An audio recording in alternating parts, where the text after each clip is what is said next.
Hi there and welcome back to Zodiac Astrology.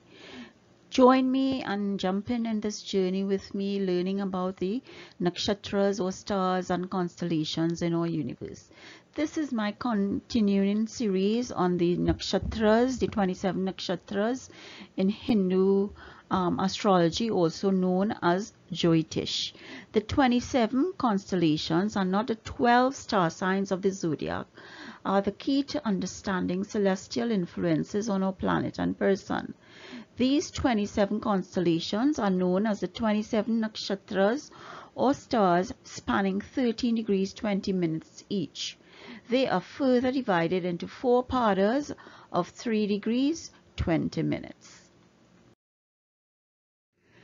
If we look at the sky in a 2D version, this is what we will see.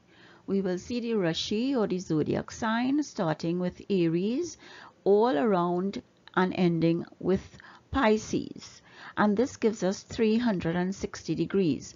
So the entire zodiac is 360 degrees with 12 zodiac signs, Aries to Pisces. In Western astrology, the astrology is based on the sun, but in Vedic astrology in Hinduism, it's based on the moon.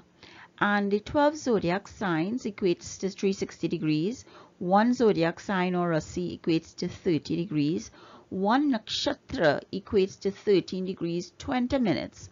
And one pada equates to 3 degrees 20 minutes. And you will see that the nakshatras represent the abodes into which the fruits of our labor or karma is transferred and stored. The nakshatras dispense the fruits of karma, the highest of which is the fruit of our worship and meditation or spiritual labor of life. And those nakshatras, if you count it anti-clockwise, you will find 27 of them starting from Ashwini and moving on to Bharani. Then each nakshatra is divided into 4 padas each, and these sometimes cross because of the 9 padas that encapsulates a rasi, and the padas are starting from Ashwini, as I said, and it ends at Revati.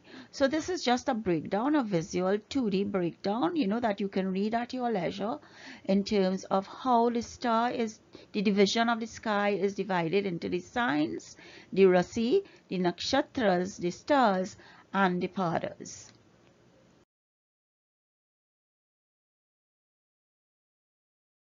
This week we are dealing with Ardra Nakshatra, and the symbols for Ardra Nakshatra is a teardrop and a diamond. And Ardra reflects the moist one and is seen as a teardrop. It is regarded as, a soft, wet, shining like a gem, but it is hard, very fierce and very hard to destroy.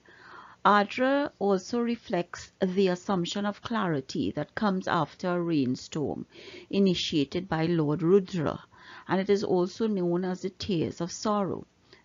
The nakshatra is connected with fierce activity, enthusiasm, and an urge for expansion. Its primary motivation is kama, or desire. Rahu is its ruling planet, and it shows the strong, desirous nature of Ardra. The tale connected with Ardra involves the demon Taraksur. He practices severe penance, austerities to receive the gift from Brahma of undefeatable power. After receiving the gift from Brahma, he then starts to oppress the gods. So that, this becomes a lesson to us that power and intelligence is a double-edged sword that can lead to destructive and fierce conduct. This nakshatra is also a tikshna nakshatra or a sharp nakshatra, which can produce powerful, bold, and brash activities. Ardra's power is effort, particularly for making gains in life through greater effort. So, there are sacrifices. It's all about emotion. It's about addictions. You are either easily pleased or angered. And Ardra is housed in Gemini. And remember, Gemini is a dual sign. It can go either which way. So is it that we are going to get tears of sorrow, or is it that we're going to get destructive behavior? It all depends on your placement and your karma.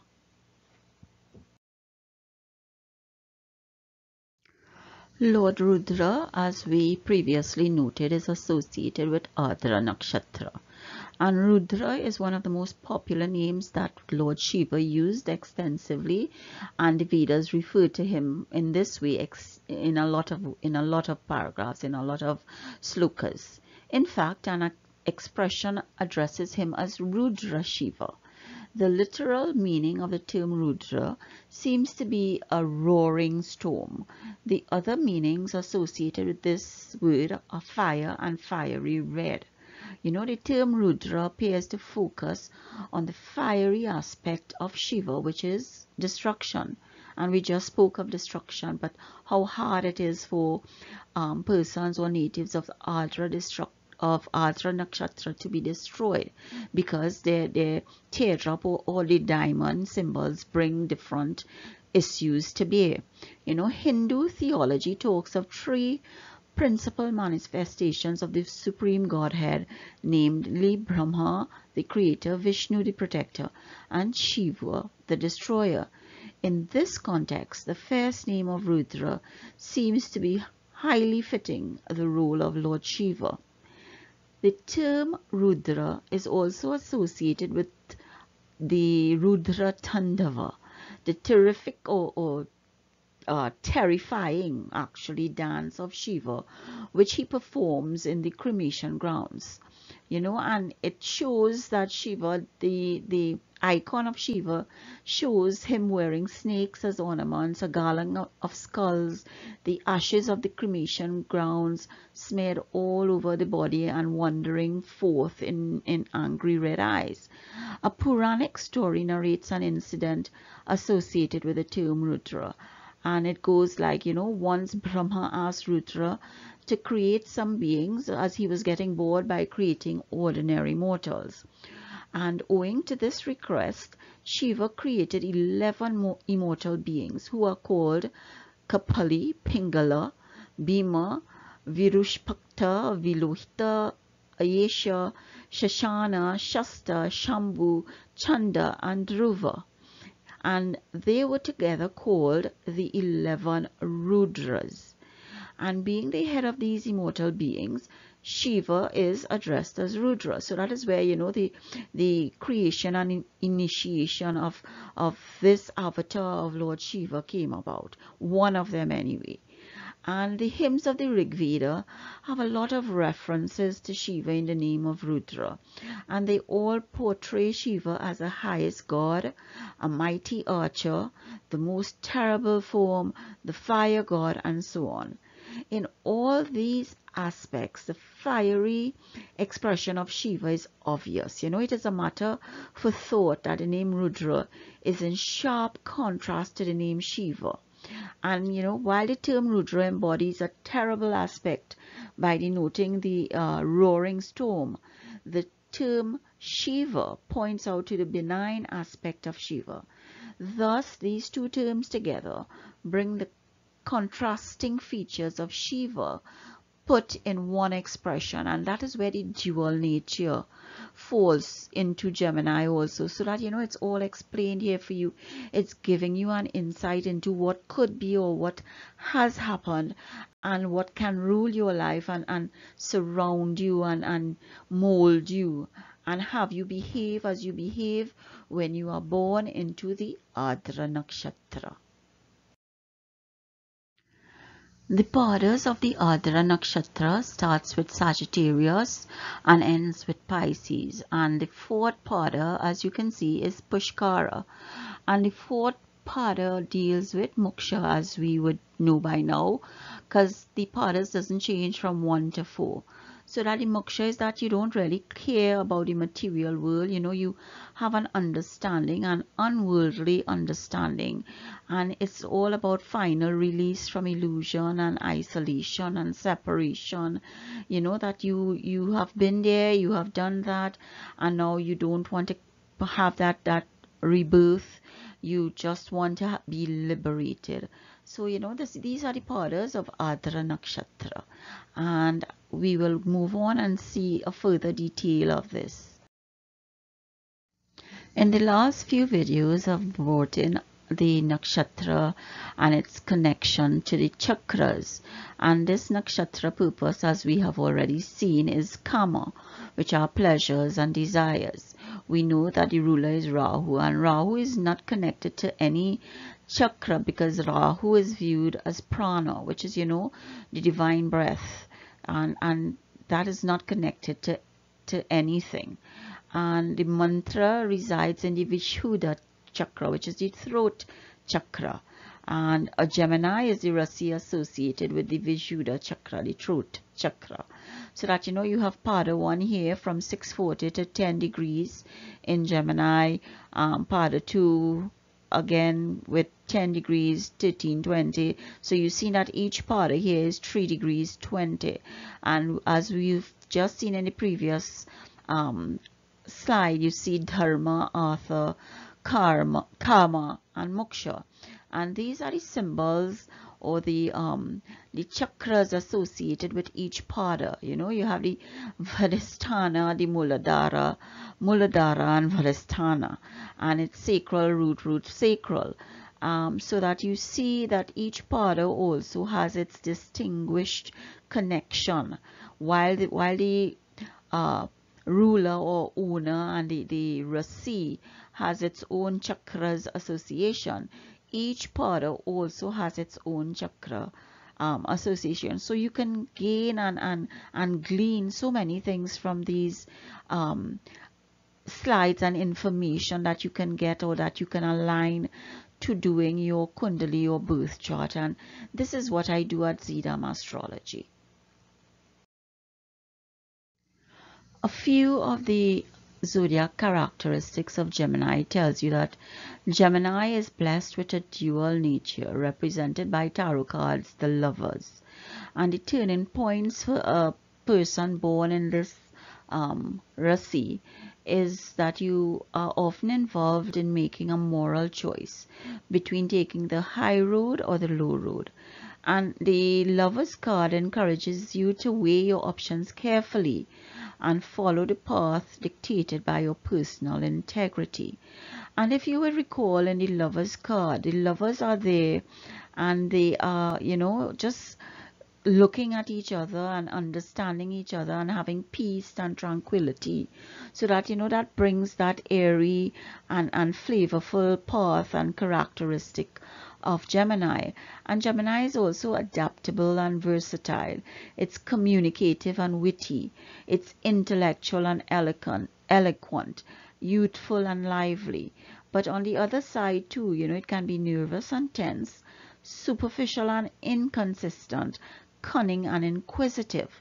So you have both sides of the coin, as it were, and it's your choice. As always, it's your choice. And if the Lagna resides here, 7th Lord is Bhadak, so that will be Jupiter will be Bhadak for you. So that and I always bring in, as I did in a few videos previously, I always bring in the fixed constellation or the fixed stars that are in the rasis. And those fixed stars, it's not a norm to be used in Vedic astrology, but I do, because I keep saying that when you find the knowledge and you research and God gives you the pathway to the knowledge, why not use it? It's there for you to use. You have found it by divine intervention or even by luck, but then you need to use it. Don't waste education. Don't waste knowledge. And this is why I try to inculcate and incorporate most things that I've learned and researched and been given a view of. And fixed stars are some of them. And you would find in Gemini the bull's north eye, which is Aldebaran. And this is a royal star where the Archangel Michael, the watcher of the east, gives you eloquence, high honors, integrity, popularity, courage. It can also be warmongering and agitated. And it will be unfortunate for you if Mars is here, because if it gives you that courage and warmongering, and then you have Mars, the commander-in-chief of the army, how destructive are you going to be?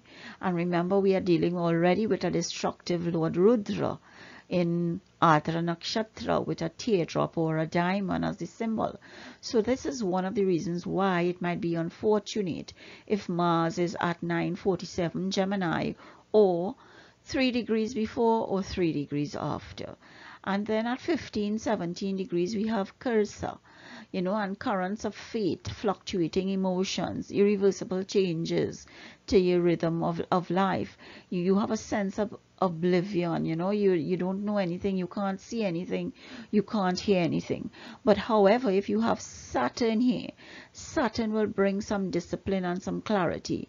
He will move slowly, but he will teach you the lessons that you are required to be taught to have these fluctuating emotions reversed. And then one of the other fixed constellation or stars that we have is Rigel, or Orion's foot, and that is at 1650 Gemini. And this is where you get technical and artistic ability, humor, honors, riches, happiness. And it would be very fortunate for you if you have Jupiter and or Mars in this fixed star, or in the orbit of this fixed star.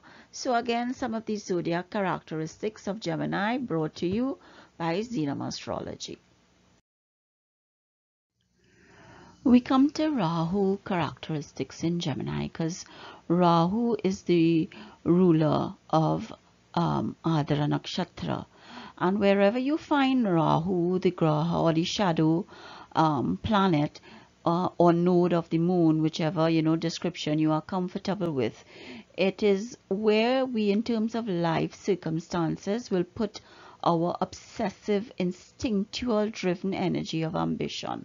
In Hindu mythology, Rahu is referred to as the head of the dragon, and Rahu is everything that defies the accepted norms of society. It is definitely a rebellious planet and hates authority, which is why it never gets along with Sun, and which is why Rahu is the only node that can eclipse the Sun. And our obsessional drive can be dark and destabilizing at times, but the experience of it can impel us to see God, and that we are not cut off from God, but actually one with God. The node as Rahu is also known, represents the area of life our future destiny is calling us to. We need to learn to handle this driven energy in a more spiritual way. And at the age of 48 in Vedic astrology, Rahu is one of the planets that mature at that age. And it is often about that time that we really learn to work with our demons in a spiritual way, our obsessions, our addictions, our greediness, as it were. And people with Rahu in Gemini would create an illusion of being highly knowledgeable than they actually are, while Rahu in Scorpio per se would be a complete mystery. Both the planets are airy. Rahu in Gemini makes the person skillful in many fields. Rahu affords the person born in Gemini with mystery and manipulation. And Mercury is the owner of Gemini, and Mercury is associated with wisdom and intelligence. So people born with Rahu in Gemini are often intelligent and tactful. And on a positive side, though, Rahu also gives name, fame, popularity in politics, authority, and position in government.